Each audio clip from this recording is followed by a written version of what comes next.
So hi, my name is Masur Gidfar. I'm Communications Director at Represent Us. We are a national nonpartisan anti-corruption organization. We're working to pass anti-corruption acts in cities and states across the United States. And we are a media partner for Pay to Play. Go, team Pay to Play, go. I think the biggest key to making this issue accessible to a younger audience, or any audience really, is just being willing to talk about it honestly. I think when you get into wonkier debates about like campaign finance reform or like the very nature of democracy itself or all that, you kind of lose what we're talking about, which is fundamentally corruption. At the end of the day, that's why we call it corruption, is because you have a system where it's completely legal to exchange money, gifts, and favors for favorable treatment from politicians. And we believe that this behavior should be illegal, period, full stop. So we found that really resonates with younger people because, you know, a lot of what you see in politics right now is like a lot of double talk and a lot of talking points and freedom jobs in America and not a lot of substance. So we try and be honest and straightforward, and it seems to be working pretty well.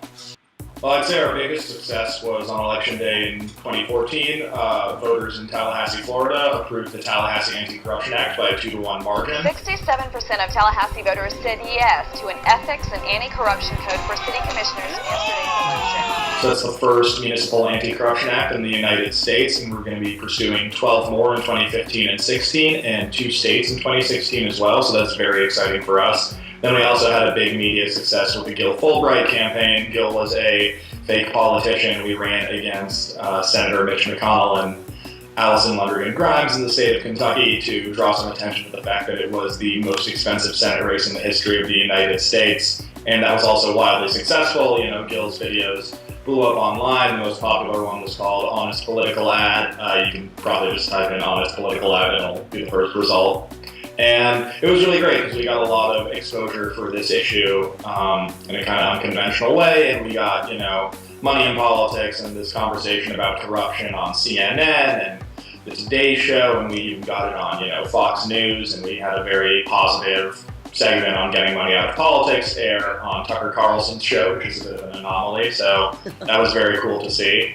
But I think on the whole, people are pretty receptive, honestly. I mean, even in DC, there is no one who is thrilled about what's happening right now. I'm sure there's a handful of people who are getting very rich and who quite enjoy being very rich and would like to continue to be very rich. But I don't think anyone wakes up and decides to run for Congress because they want to spend 70% of their day raising money. I think the people who are proponents of the system are proponents of the system because that's how they got elected and that's how they got in power, and that's the system they're comfortable with, so they have a very vested interest in defending that status quo. But by and large, I think people in DC, especially people who, you know, go to work for congressmen for not that much money and, you know, have ideals that they want to see advanced in the world, you know, I don't think they're crazy about the system either.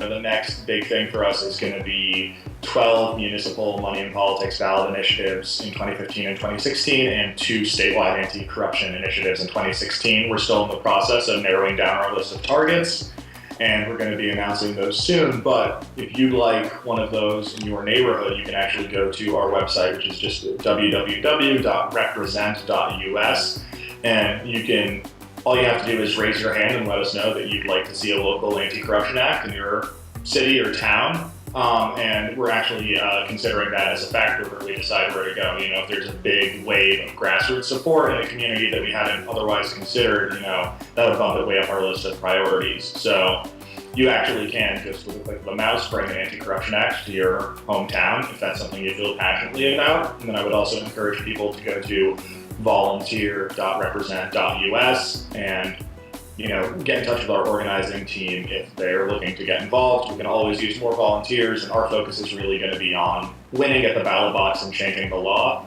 I mean, at the end of the day, that's what's going to solve this problem, and I think there's this huge misconception out there that the only way to make anything happen on this issue of money corrupting politics is to overturn Citizens United. Like that's somehow like blowing up the Death Star and then everything will be fixed.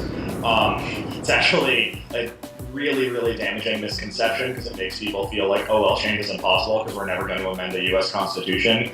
You know, this problem existed well before Citizens United. You know, it started in the mid-'70s and has been a problem ever since. It's gotten worse and worse, but there are a ton of laws and a ton of reforms and changes we can make right now that are 100% constitutional, even under the current Supreme Court. If you were to go to anticorruptionact.org, you can find a full breakdown of all of the reforms we advocate for at the city and state level and at the federal level as well as an explanation of their constitutionality.